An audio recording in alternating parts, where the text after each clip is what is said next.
bodoh namanya. Kerja, kerja, kerja, tapi ada maksud di situ. Untuk hasilkan uang, dengan uang tadi saya bisa makan dan bisa memberi makan orang lain. Nah, ini maksud. Dalam setiap perbuatan pasti ada maksud.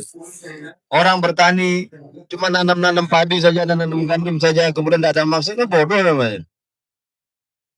Orang di toko, dia buka tokonya di pasar, cuma buka-buka saja tidak ada maksud. Ada orang begitu? Tidak ada. Karena apa? Orang buka toko siang, dia ada menunggu tokonya, ada maksud. Setiap pekerjaan yang kita buat di belakangnya ada maksud. Tapi ajaib ini. Kita saat ini buat amal, maksudnya tidak ada. Kita beramal-amal aja gak bermaksud. Hari ini mas kalian, dalam setiap amal, wujudkan dalam diri kita mau lawan nafsu kita, mau mendapatkan ridho Allah. Setiap amal, lawan nafsu, mendapatkan ridho Allah. Itu maksud dalam setiap amal. Nah, maka perlu kita sungguh-sungguh dalam perkara ini. Orang cari duit aja ada maksudnya. Orang kerja pertanian ada maksudnya. Orang buka toko ada maksudnya. Nah ini ajaib. Karkun amal ada maksudnya. Pokoknya amal-amal aja. Maksudnya enggak ada. Ini apa namanya ini? Maka perlu kita usaha hari ini mas sekalian.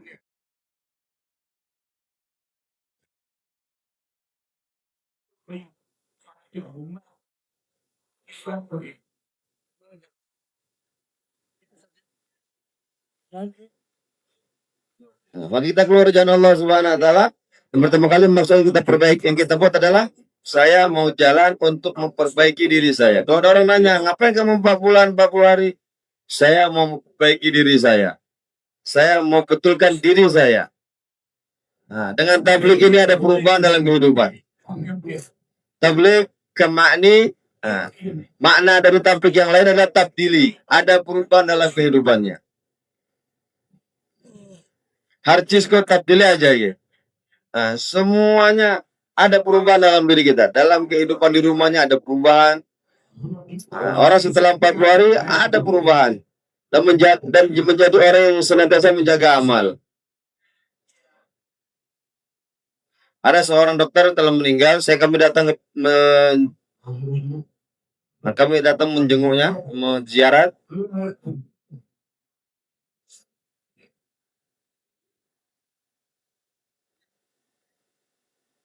Allah.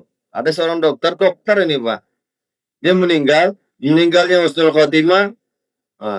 Kemudian ditanya, apa amalan bapakmu?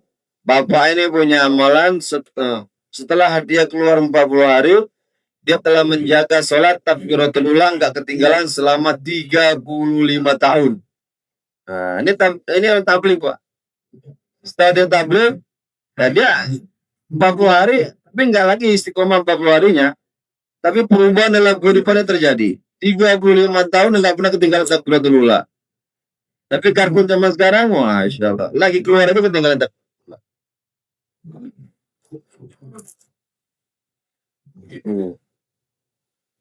Perlu ada perubahan.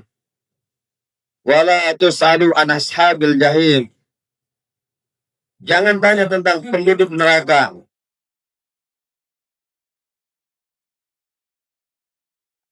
Jangan tanya, apa yang ditanyakan, apa yang kalian bawa untuk ke akhirat. Maka kita keluar jalan Allah SWT, islahu nufusina. Kita mau memperbaiki diri.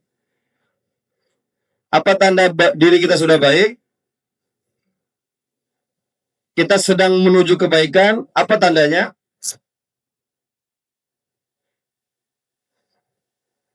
Tanda kehidupan kita sudah baik, kehidupan kita sudah ada kemiripan dengan kehidupan sahabat. Dulu kita baru-baru kena tabligh, pokoknya kita mau amalkan semua sunnah Nabi. Seakan-akan kita udah betul kayak sahabat. Tapi lambat laun menjauh lagi dari kehidupan sahabat. Kita hidup, kita masih amal, tapi cicai dengan maunya sendiri. Nah, kita mau kerja tabligh dengan sungguh-sungguh sampai pada tahapan ada sama dengan kehidupan sahabat. Dari zahirnya berubah, batinnya juga berubah. Zahirnya nampak seperti sahabat, batinnya juga sahabat. Nah, ini zahirnya sahabat, batinnya di luar sahabat, gimana ceritanya? Kita mau sampai mana, Pak? Sampai pada tahapan kehidupannya para sahabat. Mirip-mirip sudah dengan kehidupannya sahabat. Karena para sahabat Allah telah ridhoi, radhiyallahu anhum wa radu'an. Sahabat telah diridhoi oleh Allah Subhanahu wa taala. Nah, itu patokan kehidupan kita. Walladzina tabauhum bi ihsan. Orang yang selamat adalah orang yang telah mengikuti para sahabat dengan kayak pengikutan yang baik, yang bagus. Nah, ini patokan tujuan kehidupan kita. Semua orang ada tujuan dalam perjalanan. Ada orang mau pergi ke Karachi, nah, maka tujuan dia adalah Karachi. Semua orang nanya, "Hei, mau kemana kamu?" "Saya mau ke Karachi." Siapapun yang tanya, mau ke Karachi." Nah, sekarang tabligh ini kita sedang naik kendaraan tabligh. Nah, tujuannya adalah kehidupan sahabat. Mehenat kerte, kita mau usaha terus usaha sampai kehidupan kita hampir atau serupa dengan kehidupannya sahabat. Kalau orang tanya, kamu mau jadi seperti apa? Mau jadi seperti sahabat. Kehidupannya, dalam perdagangannya, dalam usahanya, muasyarahnya dengan anak istrinya, dimirip-miripkan betul dengan apa yang dulu pernah terjadi dalam kehidupan para sahabat. Maka kerja tabligh ini, apa yang mau dihidupkan target dalam tabligh ini adalah kehidupan sahabat wujud dalam kehidupan kita. Kisah sahabat itu telah dikarang sama Maulana Yusuf dengan 3 jilid itu. Kita baca itu. Ihya'u Jami' Ummah. Maulana Yusuf kalau ditanya, apa maksud tujuan tabligh ini? Dia bilang, saya mau dengan tabligh ini sampai pada diri manusia yang sama dengan setelah Nabi meninggal dulu. Yani kehidupan kita mirip dengan kehidupan para sahabat. Sebagaimana Nabi meninggal dan meninggalkan para sahabat, keadaan seperti itu mau kita hidupkan dalam diri kita saat ini. Ini tujuan tabligh.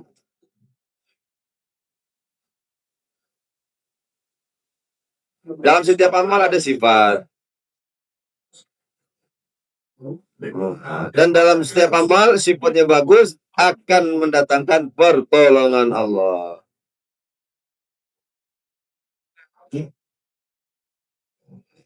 Kerjanya mau seperti apa saya kerjakan.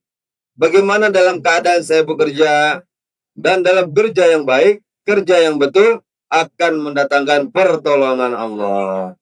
Keadaan apapun, tapi kalau kerjanya betul, maka akan datang pertolongan Allah dalam diri kita. Kapan orang itu akan dibantu oleh Allah? Ketika dia sudah niat yang betul. Maka saya sekarang pasang niat yang betul, yang baik. Likulli imri'in ma nawa. Karena setiap orang amalnya itu akan dihitung dari sejauh mana bagus niatnya. Harusku niat saya, maka niat yang baik.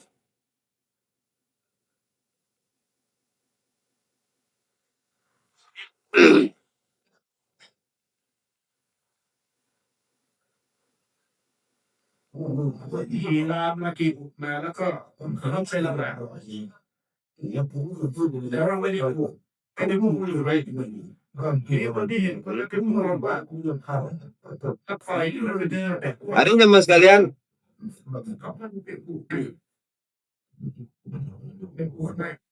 niat dan amal itu harus sama. Niatnya bagus, amalnya juga bagus. Ada seorang pengembala kambing, dia masuk masjid, dia mau sholat, dia nggak mendapati tempat untuk mengikat kambingnya. Dia lihat di mana kambing bisa diikat. Akhirnya diikat di pintu masjid dengan niatan supaya setiap orang lewat pasti lihat kambing saya nggak akan hilang. Katanya. Dia ikat kambingnya di masjid, di pintu masjid, niatnya betul, amalnya salah. Niatnya benar tuh, niatnya baik supaya kambingnya nggak hilang, diikat di pintu masjid. Maka jemaah sekalian, niat kita baik, amal kita jelek, ya nggak sampai. Niat harus baik, amalnya juga baik. Kalau niat kita bagus, seperti orang ngikat kambingnya, ngikat sapinya, ngikat kudanya di pintu masjid. Niatnya bagus supaya semua orang lihat kambingnya gak akan hilang. Tapi dengan dia mengikat kambing di masjid kan ganggu orang nih. Maka Bapak sekalian, niatnya baik, amalnya juga harus baik. Kalau enggak, ya kayak gitu tadi, kayak orang bodoh tadi. Tashehun niat. Orang tabligh itu sering menceritakan itu dalam sifat juga ada memperbaiki niat. Yang kelima adalah ikhlasun niat. Tashihin niat, memperbaiki niat. Niatnya diperbaiki, amalnya juga diperbaiki. Dan niat itu tashih, lafadznya tashih. Ikut baca taf'il, artinya barbar kon niat ko sahihkan. Lagi dan lagi memperbaiki niat. Bukan sekedar niatnya diperbaiki, tapi senantiasa niatnya diperbaiki. Baca taf'il. Orang pergi ke Karachi, berapa kilometer? 1.500 kilometer. Nah, maka sebelum sampai Karachi, padahal jaraknya jauh tuh 1.500 kilometer. Tapi setiap stasiun dia lihat, oh di mana ini? Ah, di mana ini? Ah, sampai mana saya sudah? Padahal dia tahu tujuannya belum sampai. Cuma dia senantiasa lihat stasiun. Ah, inilah percontohan kita dalam niat. Niat kita baik. Nah, maka kita terus diperbaiki niat. Padahal kita tahu kita belum sampai pada niat yang sebenarnya. Tapi niat terus diperbaiki. Gimana orang ke kaji, setiap stasiun dia baca, oh sampai sini sudah. Ada stasiun lagi dia baca, oh sampai sini sudah. Nah, ini percontohan memperbaiki nih ya.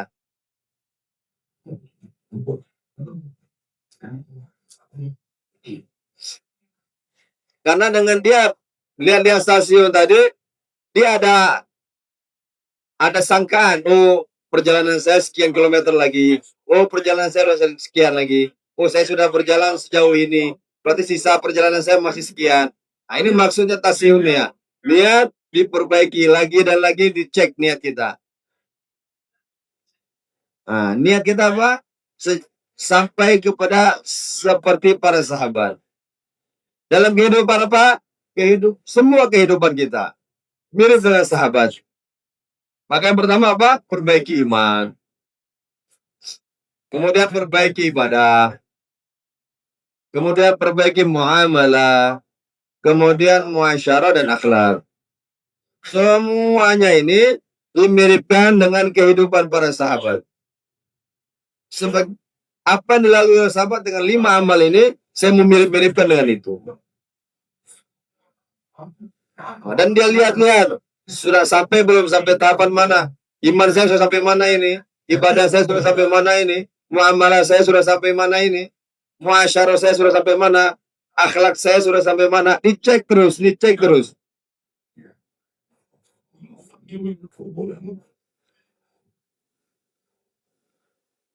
Bapak sekalian sudah mujahadah ini, sudah meninggalkan anak istrinya, ibu bapaknya, pekerjaannya, rumahnya telah tinggalkan negerinya, negaranya. Jangan sampai sudah pengorbanan ini maka berubah semuanya.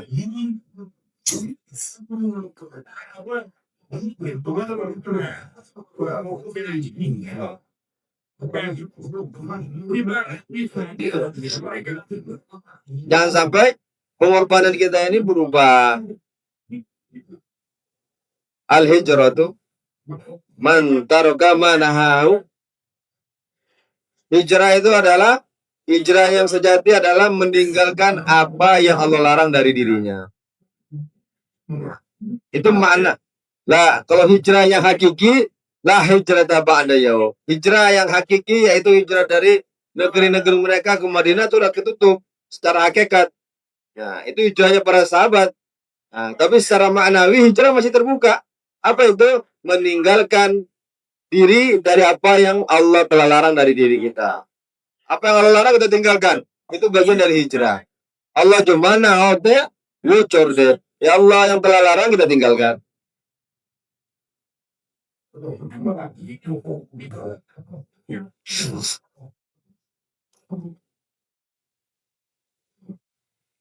Orang yang bisa meninggalkan apa yang dilarang oleh Allah adalah orang yang senantiasa melihat hatinya, melihat dirinya. Sekarang perintah Allah, apa yang Allah inginkan dari perintah Allah dalam diri saya.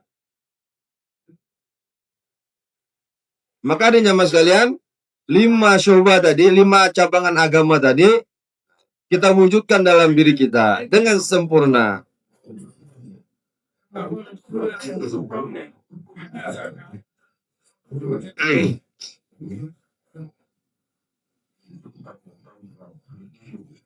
Dalam Maulana Maulana Ilyas, itu.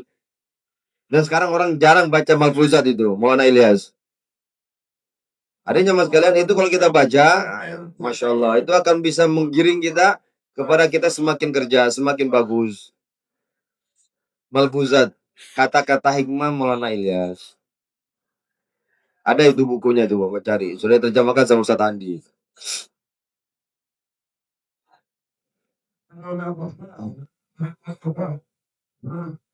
Kalau kita sudah mulai kerja tabligh, sudah mulai orang ada buat dakwah, ada pergerakan buat dakwah, maka yang pertama kali akan baik adalah imaniyah dia dan ubudiyah. Ubudiyah dia. Iman dia akan meningkat, amal dia akan semakin baik. Tapi kalau kita dalam buat dakwah, iman kita tidak meningkat, ibadah kita nggak meningkat, pasti ada yang salah dalam dakwah kita. Pasti ada salah dalam kerja kita. Kenapa? Orang sudah ada usaha untuk memperbaiki, untuk buat dakwah, Allah akan memperbaiki diri dia. Tapi kalau tidak sampai terbaiki, berarti ada yang. Nanti kalau dia, imaniyah tubuh dia sudah baik, nanti akan menunjang juga kepada muamalah dan muasyarah yang baik. Dia akan bergaul dengan anak dan istrinya dengan yang baik. Maka kita maksud kita buat dakwah dari 5 perkara ini semuanya jadi betul. Banyak orang sholatnya Masya Allah, tapi banyak tetangganya risau sama dia. Ini sholat aja, tapi tangganya malah kalau dia tidak ada di rumah senang.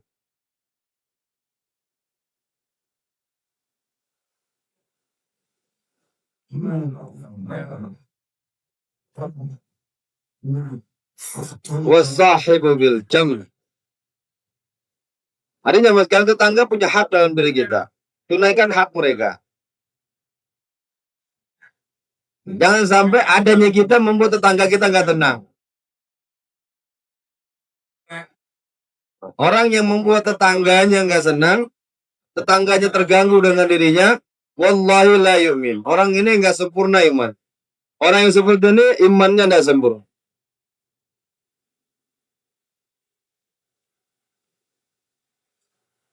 Gila, siapa itu ya Rasulullah? Siapa yang nggak sempurna imannya tadi itu ya Rasulullah? Nabi bersabda, orang yang hidup bertetangga dan tetangganya tidak merasa aman dari dirinya. Orang tinggal bertetangga, tapi tetangganya tidak senang, tidak nyaman, tidak aman dengan dirinya. Maka orang seperti ini adalah orang yang tidak sempurna imannya.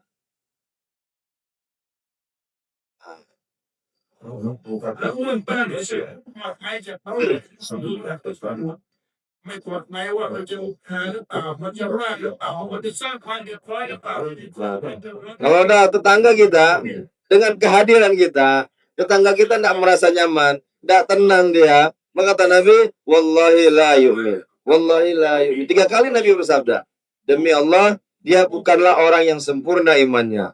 Demi Allah, dia bukan orang yang sempurna imannya. Demi Allah, bukan orang yang sempurna iman. Maka perbaiki hubungan kita dengan tetangga kita.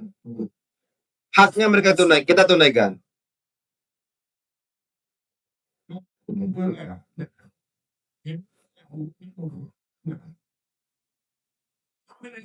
Ada sahabat meninggal, semua sahabat bilang, mati syahid, Masya Allah, matinya betul, matinya baik.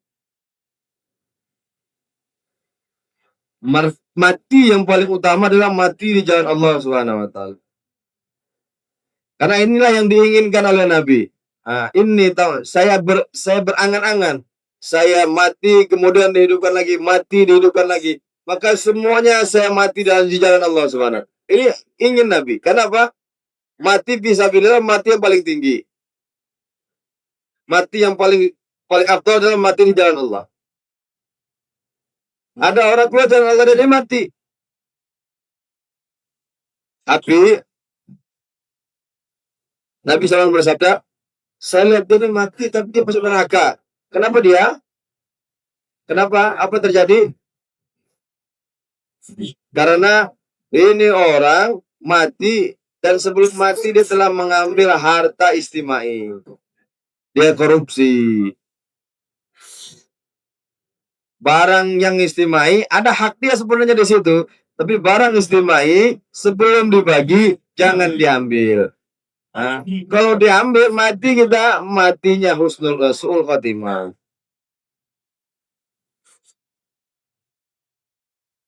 Nah, suatu ketika di istimewa di India, kemudian ada bayan untuk para khidmat. Hadirin jamaah sekalian, dibilang cerita harta istimai itu seperti hartanya anak yatim, tak boleh diambil.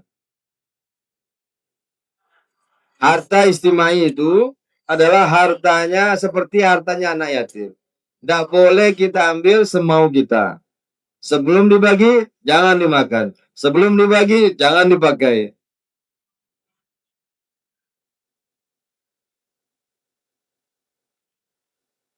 Nah, beliau orang India, beliau tanya, ini bahasa Urdu India ini kalian paham nggak? Sama majma. Ini bahasa Betawi apa paham?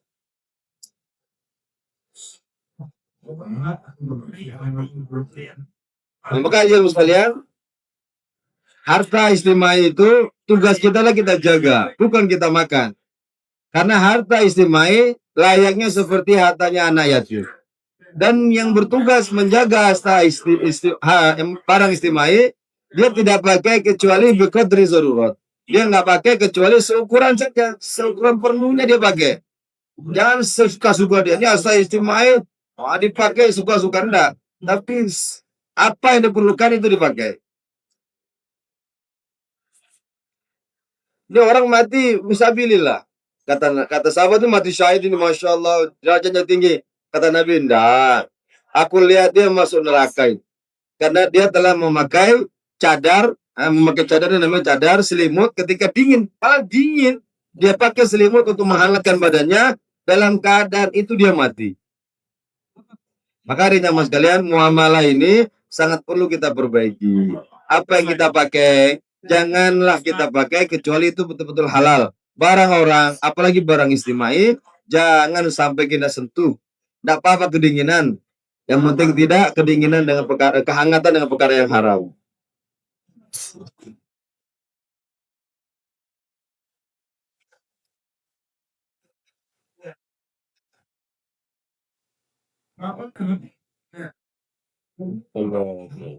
Kemudian hutang. Semua dosa kita akan dihapus oleh Allah apabila mati syahid. Mati dalam perjuangan Allah. Selain tanggungan utang. Utang nggak ada cerita, harus dibayar. Utang nggak ada cerita. Maunya walaupun orang itu mati syahid, tapi ada hutang, nggak jadi dah terhitung mati syahid yang beneran. Bayar dulu hutangnya. Jadi muamalah sangat penting, Pak. Muamalah sangat perlu kita perhatikan. Seorang sahabat meninggal Nabi SAW. Nabi belum mau menyolati dia. Nabi tanya, ada hutang orang ini? Ada. Nah, udah kalian aja yang solati. Nabi belum mau menyolati. Sampai ada seorang sahabat, ya Rasulullah, saya tanggung hutangnya. Nah, ketika ada orang yang mau menanggung hutang si mayit, baru Nabi mau menyolati. Saking pentingnya menunaikan muamalah, Pak. Muamalah sahabat.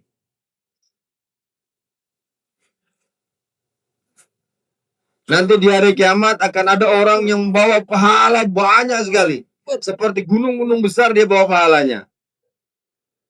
Tapi karena muamalahnya rusak, muasyarahnya rusak, banyak orang terzolimi sama dia, banyak orang tersakiti oleh dia. Ketika di dunia dia tidak mampu balas, di akhirat saatnya membalas. Ada orang disakati, ada orang yang dimaki sama dia, tidak bisa balas di dunia, di akhirat dia akan minta tuntutan. Kemudian akhirnya kebaikan dia dilimpahkan kepada orang yang dia sakiti. Kemudian banyak sekali harta orang yang dia makan ketika di dunia, pahala dia habis, gunung-gunung tadi habis sudah. Ini akan terjadi.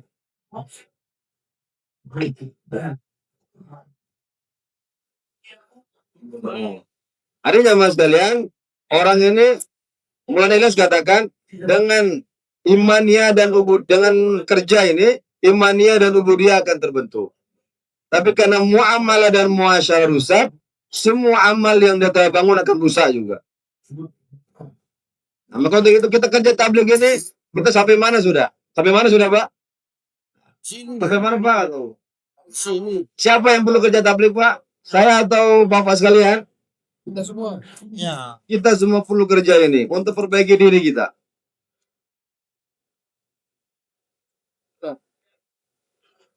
Nanti akan ada orang masukkan segerombolan orang masuk neraka.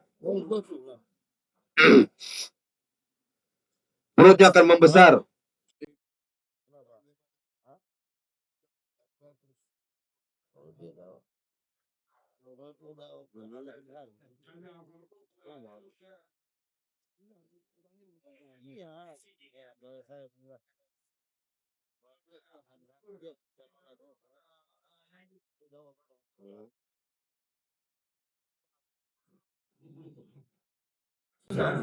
Nanti kan ada orang di neraka, perutnya buncit mengeluarkan cairan yang baunya busuk. Dan saking busuknya Allah ahli nerakanya tersiksa dengan bau itu. Kemudian dia lihat, ini kan si fulan ini. Ditanya, kamu orang yang itu kan, yang sering ngajak kami kan? Loh kok kamu masuk neraka juga kan? Kamu buat tabligh 4 bulan, kok masuk neraka juga ini kan? Ada ceritanya itu. Bisa kamu gak ngajak-ngajak orang tuh kok masuk neraka juga gitu. Banyak orang gara-gara kamu masuk surga, tapi kamu kok masuk neraka nih? Gimana ceritanya? Kata dia, saya memang ahlinya itu dalam bayan nih. Tapi saya nggak pernah amal kan. Saya ngomong doang nggak amal. Akhirnya saya kecemplung ke neraka. Nah, maka orang tabligh itu Pak, jangan ngomong aja. Aku bertahun-tahun amal juga. Nah, jangan sampai nanti orang yang kita dakwai masuk surga, kita muter-muter di neraka.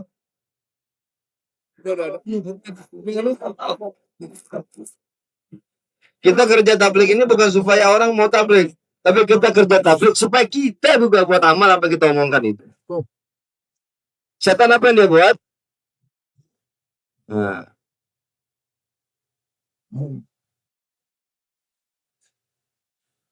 Setan itu kerja dia.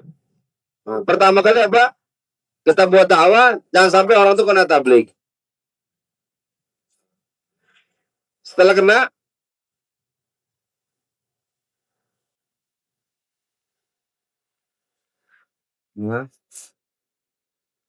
ada orang baru pulang dari 4 bulan, datang jumpa kita. Masya Allah. Masya Allah. Kau dalam 4 bulan, Masya Allah.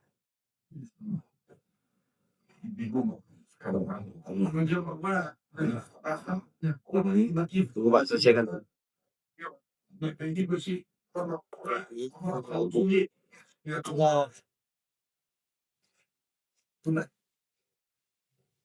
Hari sama sekalian, sebenarnya kita ini kan dulu takut sama tabligh. Datang orang jemaah ke masjid kita, kemudian datang pada diri kita, ngomong bicara kebesaran Allah. Sebenarnya kita kan menghindar dari tabligh, jangan sampai saya kena taskil. Tapi jamaah terus datang, akhirnya kita kena tabligh kita. Sebenarnya kita anti awalnya dulu, tapi Allah pilih kita Pak. Allah pilih kita. Tapi adanya mas kalian, nah, maka setelah kita Allah pilih, maka kita jaga itu Pak. Sebenarnya kita lari, tapi Allah telah pilih kita. Ada orang dari taskil atau ke masjid udah bawa tas udah taruh di masjid, orangnya datang. Karena saya memang dia nggak mau, tapi alhamdulillah akhirnya kepilih juga. Kenapa? Ham istibasnah, lakin Allah nih hamil lah gaya. Sebenarnya kita lari dari tabligh Pak, tapi Allah suka sama kita, Allah pilih kita Pak. Nah, setelah Allah pilih, jaga lagi itu. Allah iya gair kena Allah yang telah pilih kita. Maka tuh, nah, setelah kita dipanggil, dipilih sama Allah, nah kita jaga itu. Tapi kalau tidak kita jaga, setelah kita kerja tabligh, nah, nanti Allah akhirkan kita. Dalam kerja ini setelah dipilih kita mau maju terus. Jangan sampai kita tidak dipilih lagi sama Allah. Kerja ini akan terus berkembang, terus bertambah. Jangan sampai kerja ini terus bertambah, kita jadi muakhir orang yang belakang. Orang udah habis korban, kita nggak ikut korban. Kenapa? Karena kita nakdri, kita tidak menghargai nikmat ini. Apa kita mau hargai dengan nikmat ini? Apa yang mau kita buat, Pak? Nah.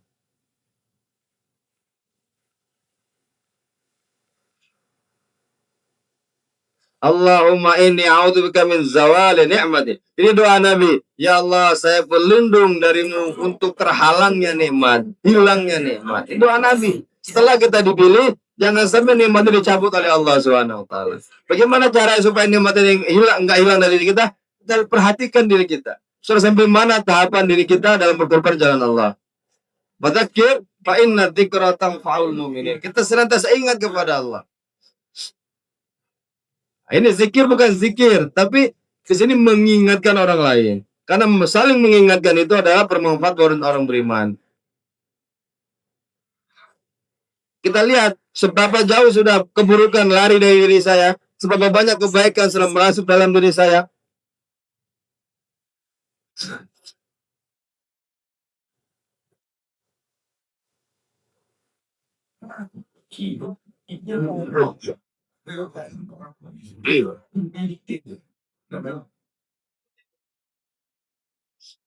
Besok, jangan lagi besok. Hah? Besok bertemu lagi. Orang.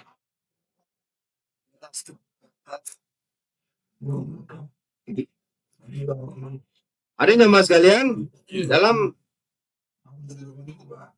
apapun ada kelapukan. Dalam diri kita, dalam dunia ini ada kelapukan. Menjadi lapuk, menjadi lama, menjadi rusak. Kayu lama-lama rusak dimakan rayap. Bahkan buku nggak pernah dibaca, lama-lama dimakan rayap.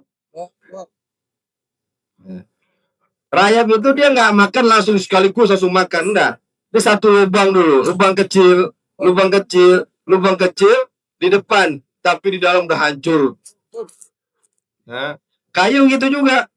Rayap itu kalau makan kayu nggak dengan lubang yang besar, lubang yang kecil, tapi dari dalam digerogoti, digerogoti, digerogoti. Dari luar nampaknya cuma kecil, di dalamnya udah habis. Nah, itulah amal kita ini, Pak. Amal kita kalau kita nggak perbaiki niatnya, kita nggak jaga-jaga niat, nampaknya kita amal ternyata rusak sudah di dalam amal kita itu. Kenapa rusak? Karena niatnya ada salah. Niatnya yang salah, jadi amal kita ada groak. Kalau bahasa orang groak. Tak kropos. Kenapa? Amal niat galat, oke. Niat kita sudah salah.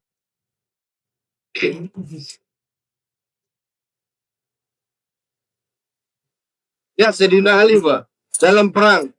Ketika perang, menang terus. Ngelawan siapa aja kalah terus. Suatu ketika dia mau pancung orang, kemudian dia menghina Sayyidina Ali.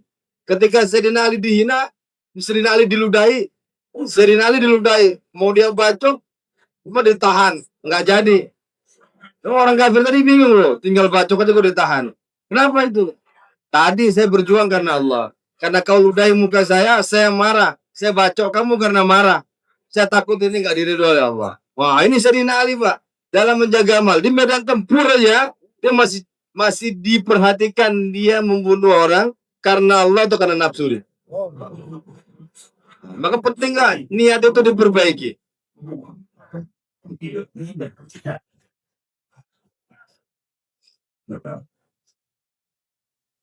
Ketika orang melewati jembatan Sirat, maka Nabi akan berada di situ, Pak. Nah, di situ akan ada keluarga kita dan ada apa yang diamanahkan kepada kita. Nah, ini dua perkara ini kita banyak gagal nih Pak. Amanah ini banyak orang gagal dengan amanah. Dan dari keluarga banyak orang gagal dalam mendidik keluarganya.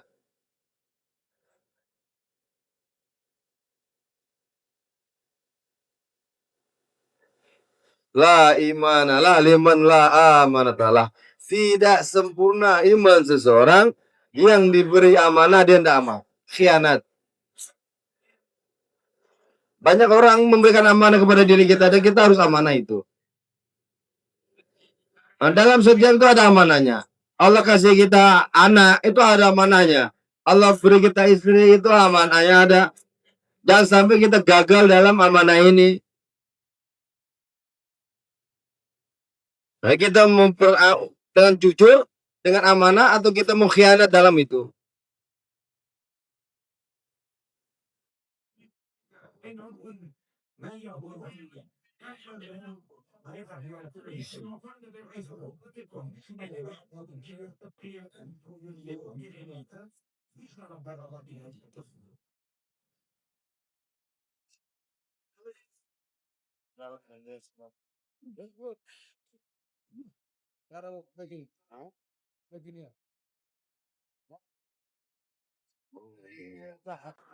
Maka tiba ada suatu zaman, tidak ada lagi orang yang bisa dipercaya.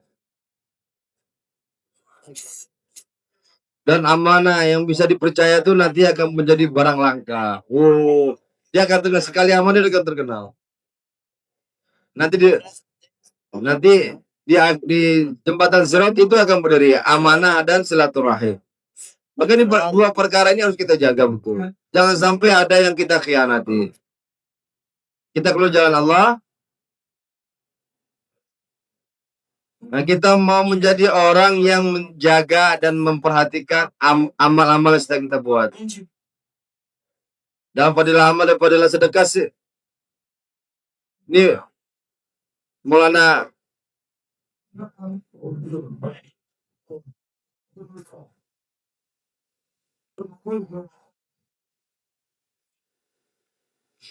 Maulana Zakaria tuh disuruh sama Maulana Ilyas buat suatu buku yang 5 perkara ini orang bisa mudah mengamalkannya.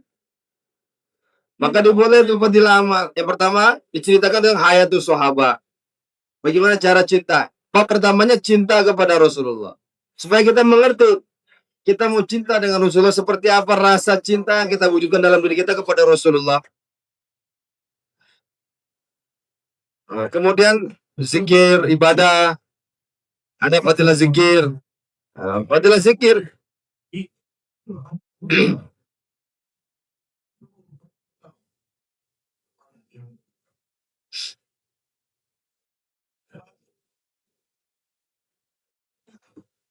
Jangan kita beranggapan amal saya sudah cukup. Tapi kita mau buat amal yang sampai diterima oleh Allah. Merasa amal itu sudah sampai tahap ini, sudah diterima oleh Allah. Bukan sekedar amal-amal saja. Ada orang puasa, tapi sampai di akhirat tidak ada nilai puasanya kecuali menahan lapar haus saja. Banyak orang sholat, tapi tidak ada yang dapat dari sholatnya. Haji,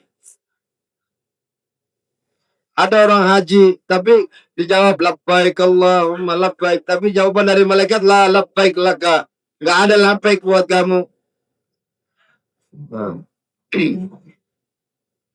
Nah, imaniyah dan ibadat, muamalat kita perbaiki, muamalah kita perbaiki, halal haramnya kita harus tahu itu. Jangan sampai kita tidak tahu, jangan sampai ada haram masuk dalam perut kita. Dan perkara haram masuk dalam perut, haram masuk dalam perut, maka wajib neraka yang mensucikannya.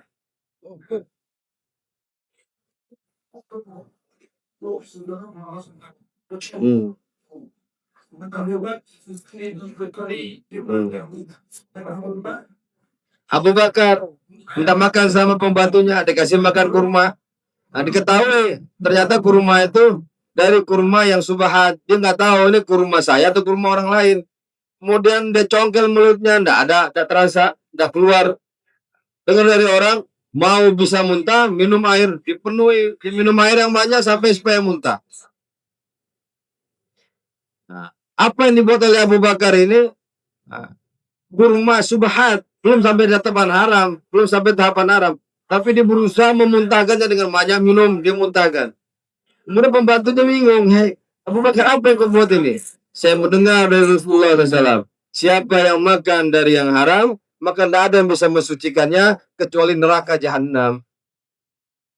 Nah, jangan sampai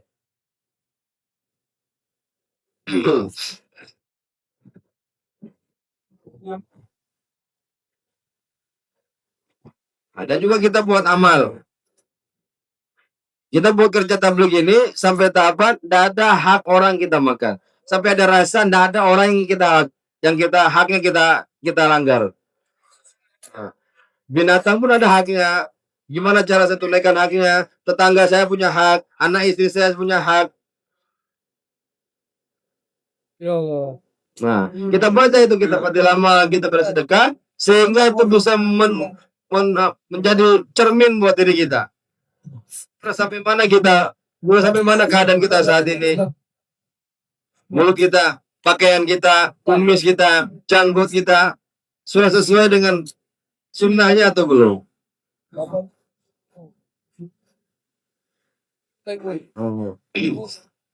Maka sab cisongkot tingkat teh. Semuanya kita perbaiki. Kalau kita sering duduk dalam kita talim,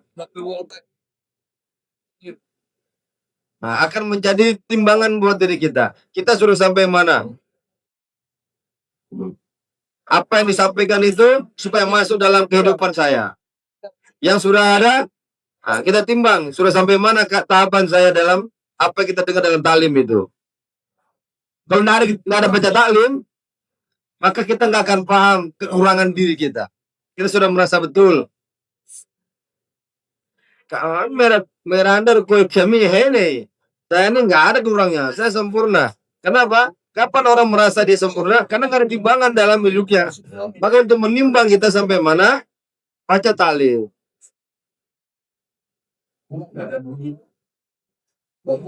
Dengan kita baca-baca taklim fadilah itu, kita akan merasa, oh ternyata saya belum betul.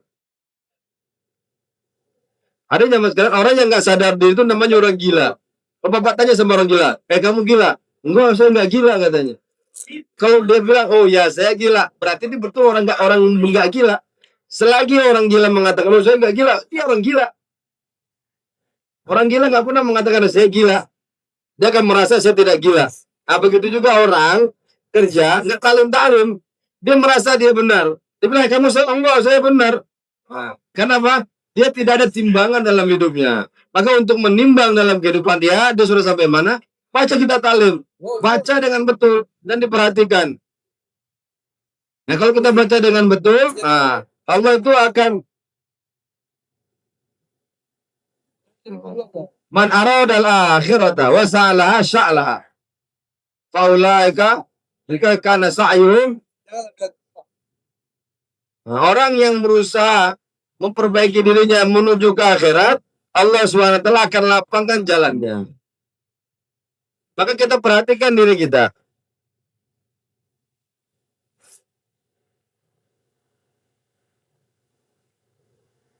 Kita bukan saja menjadi orang yang baik, tapi kita mau jadi raja kebaikan. Semuanya kita mau perbaiki. Bukan sekedar baik, tapi raja kebaikan, itulah saya. Menebar kebaikan. Ini maksud daripada tabligh. Mengubah seseorang menjadi semakin baik. Kita mau bukan baik. Dalam tabligh ini kita tidak mau dibilang busuk sama orang. Wah, ini orang lama ini, paten kerjaan. Enggak. Kita mau kerja ini sampai kita menjadi sardar, niki kisadar, kebaikan, raja kebaikan. Banyak orang sekarang mau kerja dakwah mau jadi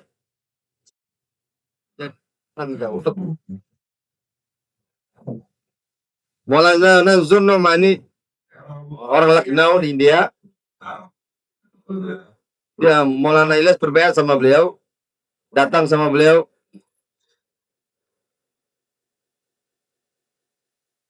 Suatu ketika beliau apa-apa tuh izin. Tiba-tiba suatu ketika dia pergi di waktu asar, ada seorang orang, kenapa kamu bilang ini ada ininya, ada orang yang berbeda sama Maulana Mazhar Nomani. Kamu pergi kemana? Saya kerja tabligh gitu.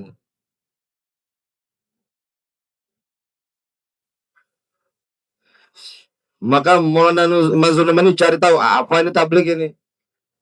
Dicari.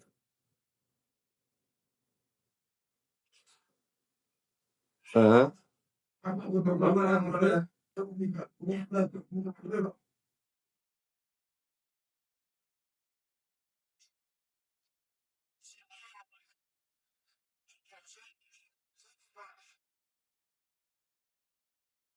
Hmm, hmm,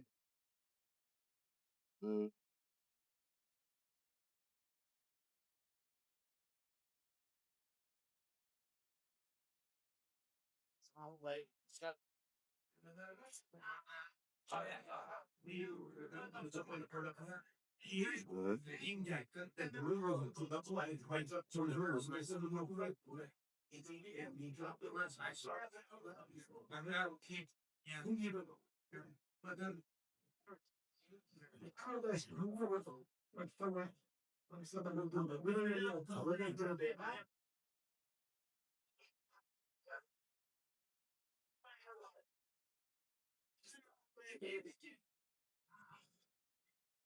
Oh, Maulana Mansur Nomani punya orang yang beliau ini ahli zikir. Ada orang yang beat sama beliau. Dan orang ini sangat taat sama Maulana Mansur Nomani. Ulama besar di India. Zaman Maulana Ilyas. Kemudian tiba-tiba ini orang hilang. Setelah hilang ditanya, kamu mana aja nggak kelihatan? Nah, saya itu tablik. Apa itu tablik? Itu di Semudin ada itu Maulana Ilyas gini cerita.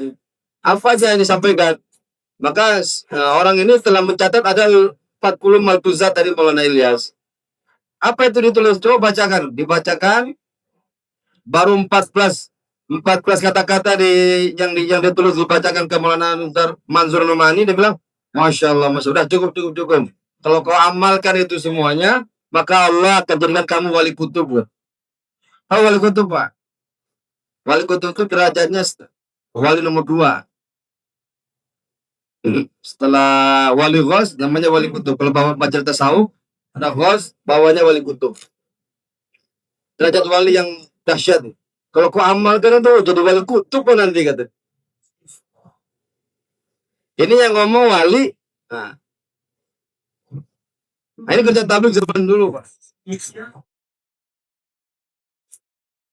Maulana Zakaria ada kitab yang beliau karang, ciri-ciri wali kutub. Ini di dunia perwalian. Kita belum sampai, Pak, nggak tahu. Kita masih dunia pelan tiap tahun insya Allah. Tanggung jawab kita apa? Wa ahlikum naro. Kita jaga diri kita, kemudian kita jaga anak istri kita. Pertama kita jaga diri kita supaya nggak masuk neraka. Semua perintah lalu kita kerjakan, larangan lalu kita tinggalkan. Yang kedua, kita jaga anak istri kita, didik dengan didikan agama. Garwalung, anak istri kita itu nanti akan ditanyakan. Yang ditanya siapa? Kita. Sudah sampai mana kita didik mereka dalam perkara agama. Dan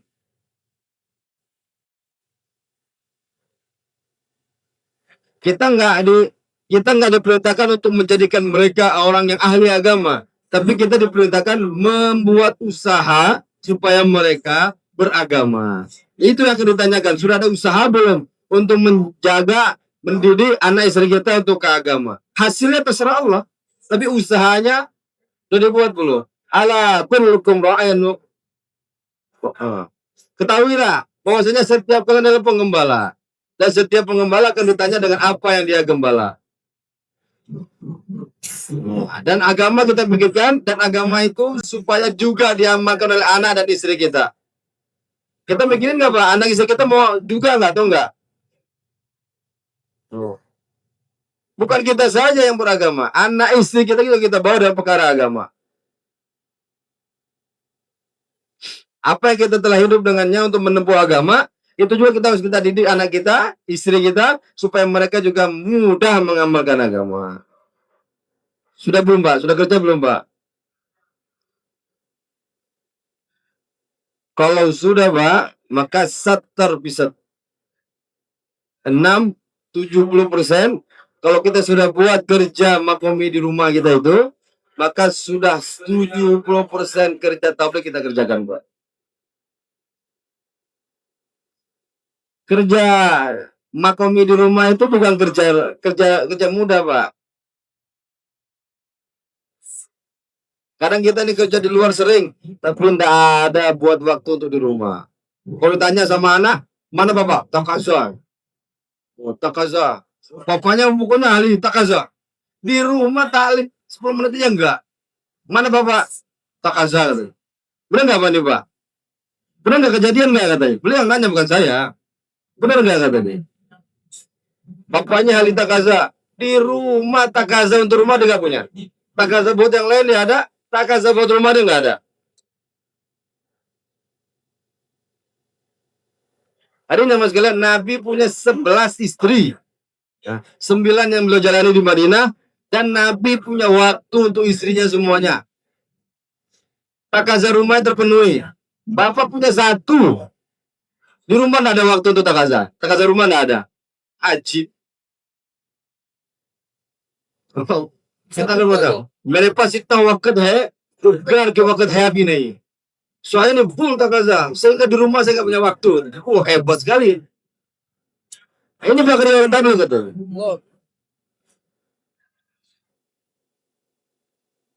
Ya Allah. Ada orang nggak? Orang tabligh nih, udah tiga hari ada di istimewa, sampai di rumah, ayo sini. Saya sudah 3 hari ini disemprot sama masya-masya nih. Sini, saya akan bayangkan apa inti-inti dari masya itu. Bukan itu kerja tabligh, Pak. Bagi waktu untuk rumah, bukan bagi bayan di rumah. Barkese bago, Pak. Apa yang kita buat di rumah, Pak?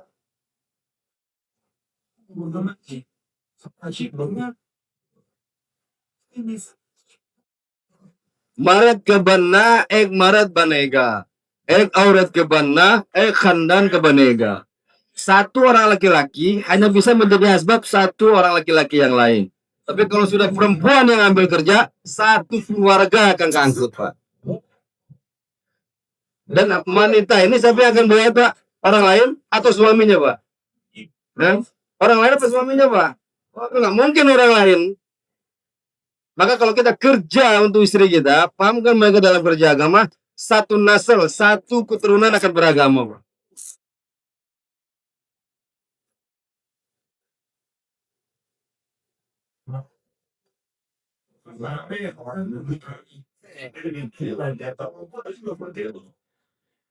Orang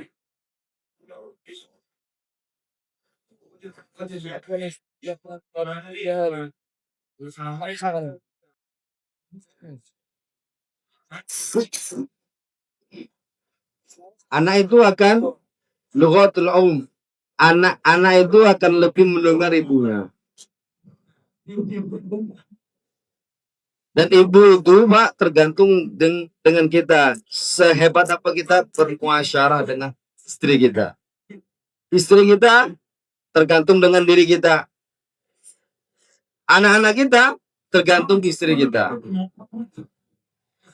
Orang buat kerja dakwah mati-matian dia, tapi di rumahnya tidak hidup suasana dakwah, itu agama cuma sampai pintu rumahnya aja, Pak. Nggak sampai ke dalam rumahnya.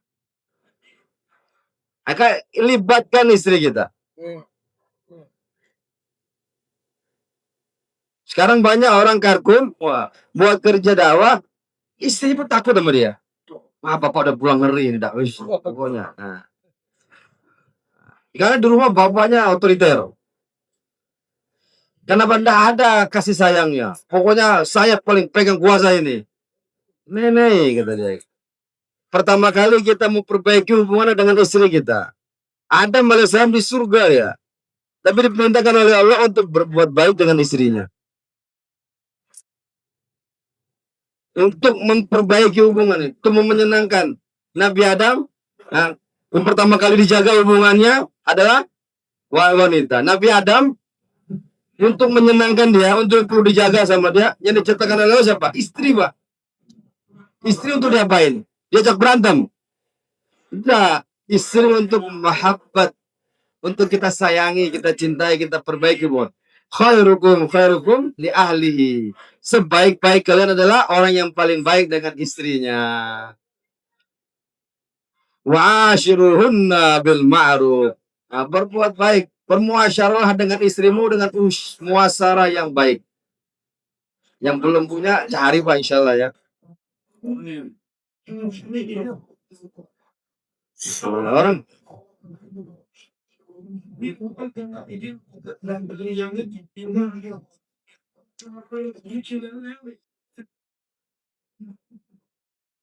maka untuk itu Bapak sekalian, muhabbat, nampakkan sayang, muamalah dengan muamalah yang lemah lembut dengan istri itu, Pak. Muhabbat itu apa? Muhabbat itu adalah suatu yang ditampakkan. Mahabbah itu bukan saya coba temu istri saya. Gak pernah dinampakkan. Bohong itu, Pak. Muhabbat itu apa? Muhabbat क्या चीज है? Muhabbat वो ये दिखानी चीज है.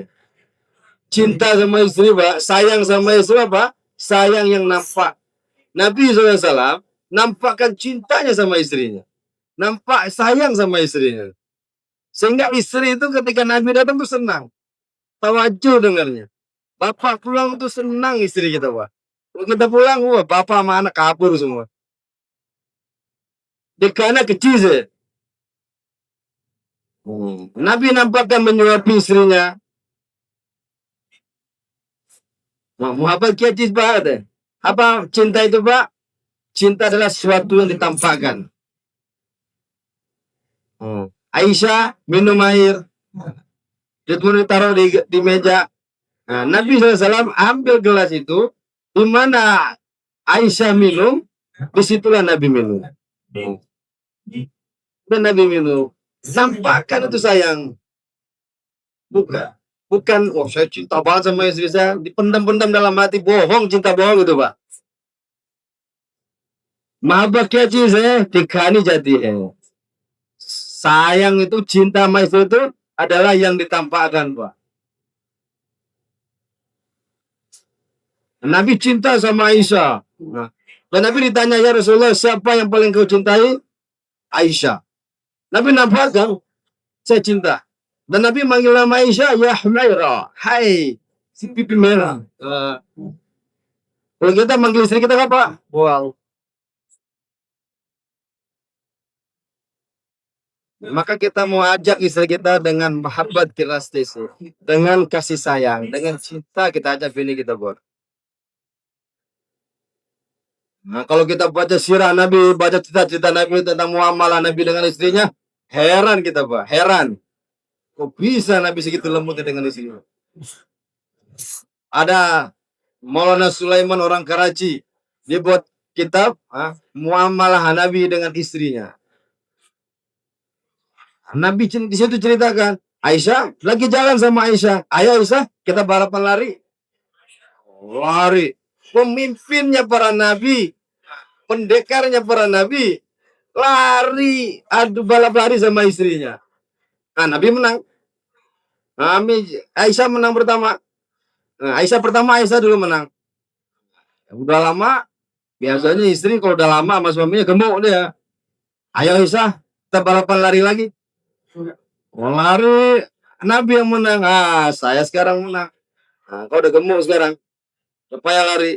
Bercanda sama istrinya, Pak. Ini negarku nama istrinya galak. Ini perkara remeh, tapi itu berkesan dalam istri kita, Pak. Ada Nazar Alisab, seorang musuh kita, orang lama, orang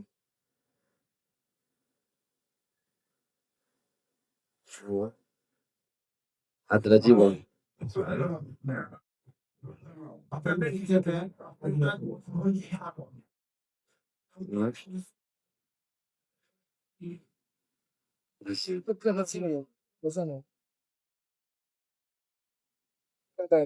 Ada mas kalian, lu ceritakan orang yang hidupkan talib walaupun cuma 10-15 menit di rumah, dia akan menjadi orang yang dihormati di rumah.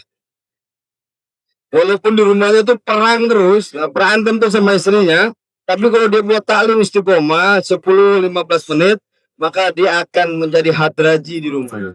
Akan dielu-elukan di rumahnya. Bapak kenapa berantem aja di rumah? Karena kayak itu taklim. Ah, istri anak-anak itu dia akan mengikuti amijan sesikwa. Dia akan mengikuti kepada istrinya, kepada ibunya. Maka ada yang nyamatkan istri kita didik agama yang baik, anaknya pun nanti akan baik. Kalau istri kita cinta sama kita, anak-anak akan ngikut cinta sama kita. Dan cinta itu dan mendidik itu akan mendatangkan mahabbah. Mahabbah itu adalah akan masuk ke dalam jiwa seseorang dengan lemah lembut. Cinta itu akan masuk dengan lemah lembut. Tak ada pemaksaan. Apa yang kita buat di rumah, Pak? Apa, Pak? Jangan kita menjadi kure, menjadi kuda perintah sini, perintah sana, kasar. Nah, kita mau di rumah mau lembut. Selepas niat, Nabi itu lemah lembut. Dan kalau kita punya anak kecil, permain sama anak kecil kita. Walaupun kita penanggung jawab 4 bulan tiap tahun, sampai di rumah kita menjadi orang yang bermain dengan anak-anak kita. Nabi, Pak, dengan cucunya, Nabi deh main kuda-kudaan sama cucunya, Pak. Siapa dia? Imamul Anbiya, pemimpin para nabi, kuda-kudaan sama anaknya. Kita di rumah bukan menjadi hadraji, nggak pantas saya main kuda-kudaan sama anak saya. Apa ini? Ini perbuatan orang lalai. Nggak ada begitu. Nabi, Imamul Anbiya, menjadi kuda-kudaan sama istrinya. Para sahabat tanya, ya Rasulullah, ini kuda yang terbaik dinaiki oleh Hasan dan Husain. Kata Nabi, bukan saja kuda yang terbaik, tapi penunggangnya juga penunggang yang terbaik. Nabi nggak malu, Pak. Kalau datang Hasan Husain, Hasan Husain sini, Hasan Husain gitu. Ketika Nabi datang, Hasan Husain lupa sama yang lain, didatang kepada kakeknya. Kenapa? Kakeknya lembut. Wah, ini kakek datang, ayo kita samperin kakek. Jibril mengatakan, syabas, kata Jibril. Masya Allah, kata Jibril. Kenapa? Nabi main dengan Jibril. Dan Nabi main dengan anaknya dan cucunya. Kalau kita tidak main sama anak kita, siapa yang main sama Pak? Kadang Nabi SAW saking akrabnya dengan Hasan Husain. Nah, Hasan Husain panjat Nabi ketika Nabi lagi sholat. Tidak takut.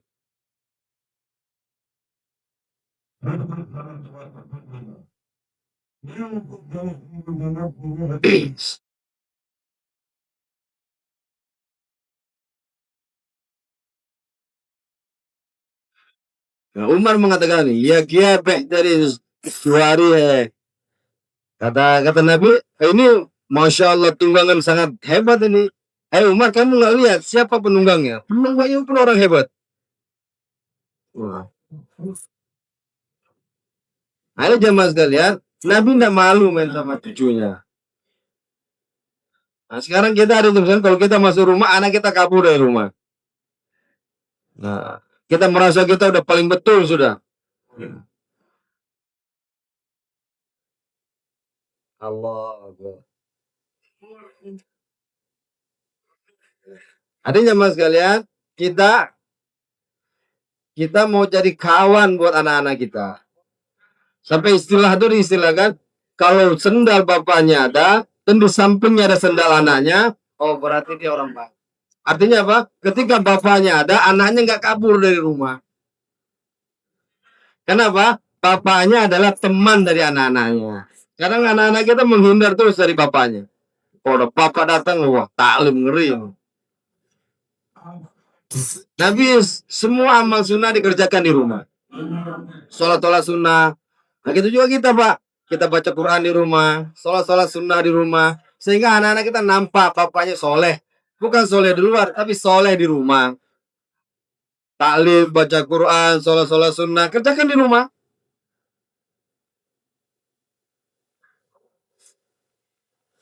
Dari kecil kita jaga anak kita. Suasana agama muncul di rumah kita. Nanti besar dia ada biasa.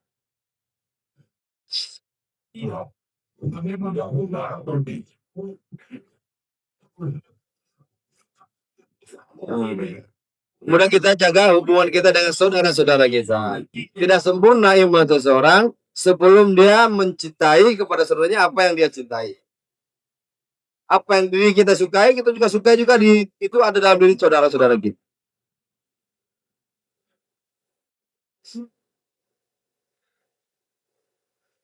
Ada juga kita kerja di rumah jamaah kaumi, mau kita buat jamaah ke satu mahala dari mahala kita. Naya sati orang-orang baru kita ajak keluar jalan Allah Subhanahu wa taala. 2 orang lama, sisanya orang baru. Nah. 2 orang lama, 1 muawin, sisanya orang baru. 10 orang, maka 7 orang baru. Kalau semua orang punya tertib seperti ini, berapa orang datang ke Medan Istimai? Nah. Jangan keluar itu semuanya pendekar semua, semuanya cumidar semuanya. Nah, kalau udah cumidar semuanya berantem aja kerjanya.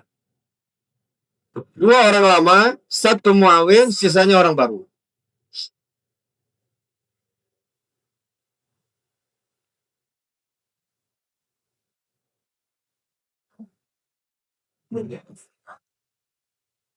Kita mau cari datangin orang-orang baru. Kita mau aja sebanyak-banyaknya orang-orang baru untuk keluar jalan Allah Subhanahu wa taala.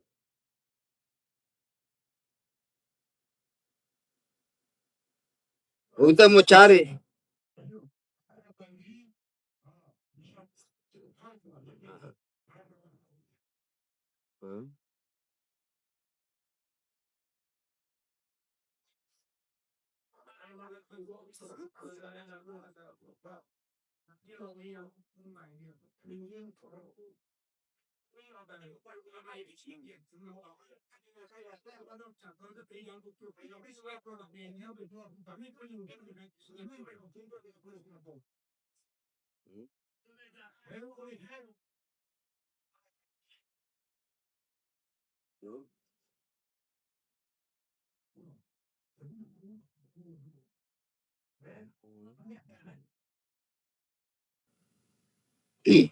Hari ini mas kalian, amal dakwah ini amal yang besar. Dan pahala orang yang kita dakwah itu, pahalanya mengalir sempurna dalam diri kita. Kita ini buat amal kita banyak sekali, sampai di akhirat akan ditanya sama Allah. Kamu amal segitu banyaknya, tiap tahun 4 bulan jalan kaki begini, untuk siapa kamu buat? Kita menjawab, ya Allah, ini saya buat karenamu ya Allah. Sempurna karena Allah mustahil. Pasti ada riaknya, pasti ada yang lain-lainnya. Tapi adanya mas kalian, kalau kita buat dakwah, dapat taskilan buat amal sekenceng-kencengnya, maka sempurna pahala yang kita terima tanpa ditanya sama Allah untuk siapa kamu buat.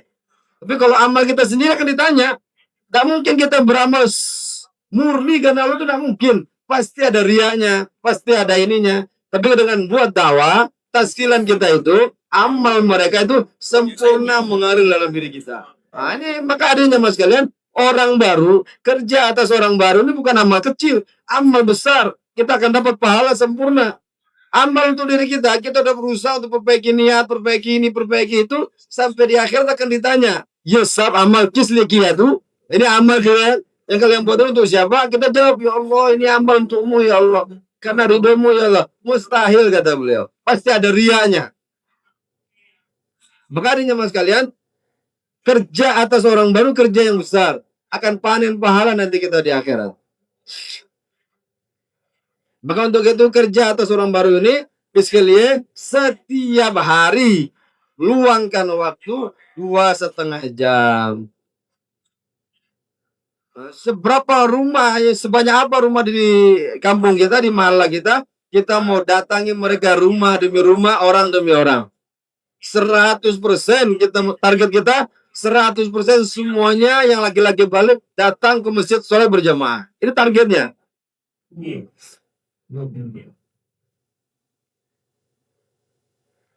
Nah, kalau kita tidak targetkan semuanya untuk datang ke masjid, Bagaimana untuk bisa menjadi orang yang sedatang ke masjid?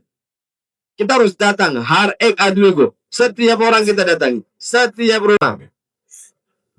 Pertama kita pikirkan diri kita, anak istri kita. Yang kedua orang-orang di mahalla kita. Untuk mendatangi orang-orang di mahalla, luangkan waktu 2,5 jam. Paling tidak itu, paling kurang.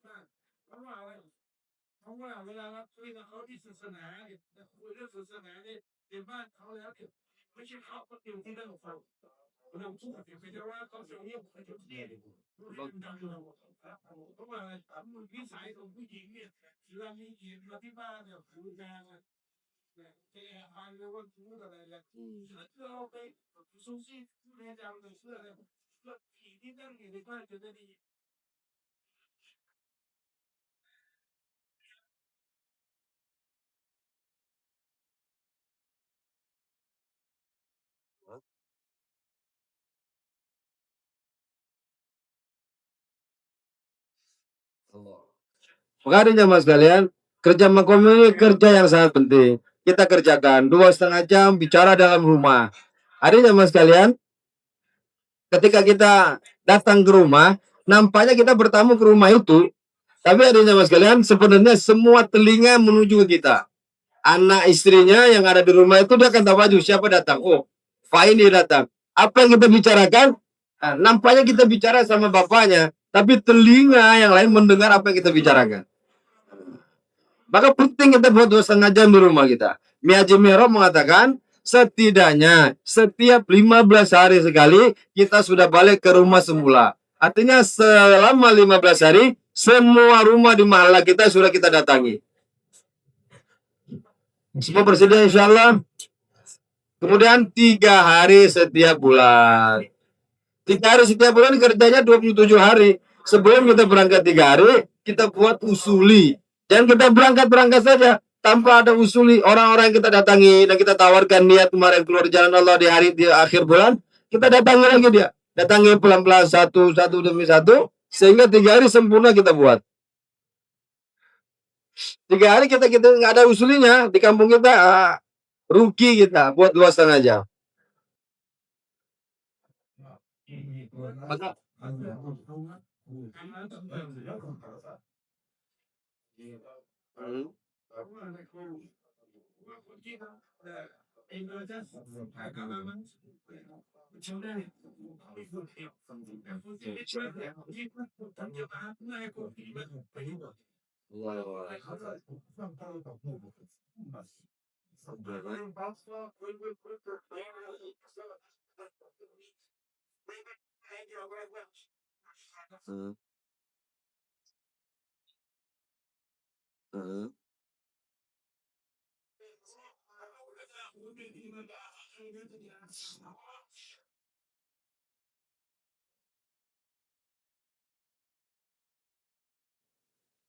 Allah. Ada jamaah sekalian, beliau ini yang bayan suatu ketika khidmat di suatu medan. Kemudian Maulana Ibrahim datang untuk bayan kepada orang-orang ahli khidmat. Ada jamaah sekalian, kata Maulana Ibrahim, semua amal diperlukan ikhlas yang betul. Ikhlas dalam amal ikhlas dalam amal sangat penting. Beramal tapi tidak ikhlas gak akan diterima sama Allah. Tapi khidmat ini melayani orang, walaupun nggak pakai niat, maka diterima sama Allah SWT. Maka Syekh ini bingung loh, kok bisa ada amal nggak pakai ikhlas kok diterima? Maka beliau datangin Firodi, Syekh, antum bayar kok khidmat diterima sama Allah walaupun kecil. Kamu baca nggak hadis Nabi SAW? Seorang pelacur yang dia memberi makan seekor anjing, yang memberi minum seekor anjing ketika kehausan. Ini orang yang nggak tahu agama, kerjaan dia kerjaan yang buruk gitu. Tapi untuk melayani anjing, minum anjing, orang yang buruk ini mana tahu Allah. Saya niat meminumkan anjing karena Allah Ta'ala, nggak ada. Dia nggak tahu Allah, dia pendosa. Tapi karena dia meminumkan anjing, melayani seekor anjing dengan tanpa niat, itu Allah terima, Allah maafkan semua dosanya. Maka ada jamaah sekalian, bangkitkan jiwa dalam jiwa kita berkhidmat. Khidmat walaupun kecil langsung sampai pada Allah. Melayani orang itu sampai pada Allah. Nah, maka kita jaga amal kita, amal firodi kita jaga, amal istimai kita dahulukan. Setiap amal istimai jangan sampai kita tidak ada di situ, terlewatkan. Amal infirodi kita jaga betul, amal istimai kita utamakan. Nah, sekarang banyak orang datang Pak dari negara-negara yang lain, istilah kita mungkin nggak bisa sampai ke negara mereka, tapi mereka Allah hantar ke sini. Kita buat istilah sebanyak-banyaknya, bicara kebesaran Allah, dakwah sama mereka.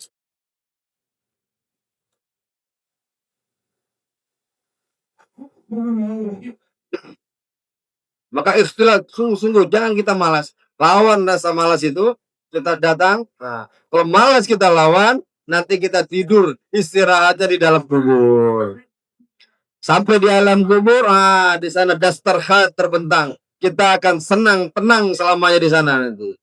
Gak akan ada musuhnya nanti di sana. Hidup dalam keadaan tenang di sana. Semua bersedia insya Allah. Ini kita dalam amal yang baik ini. Semoga Allah beri taufik kita dan mengamalkan apa yang disampaikan. Amin ya rabbal alamin.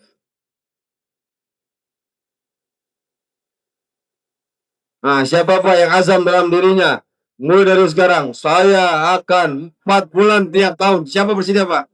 Insya Allah. Harsal Jarmaina, semuanya. Niat azam, saya akan 4 bulan tiap tahun. Saya nggak mungkin mencatat, tapi malaikat insya Allah sudah mencatat niat Bapak. Nah, siapa yang sudah niat, maka sungguh-sungguhkan niatnya supaya terkabulkan. Bersedia insya Allah ya. Subhanallah bihamdi, subhanakallah bihamdi. Ya, asyhadu an la ilaha illallah. Astagfirullah. Insyaallah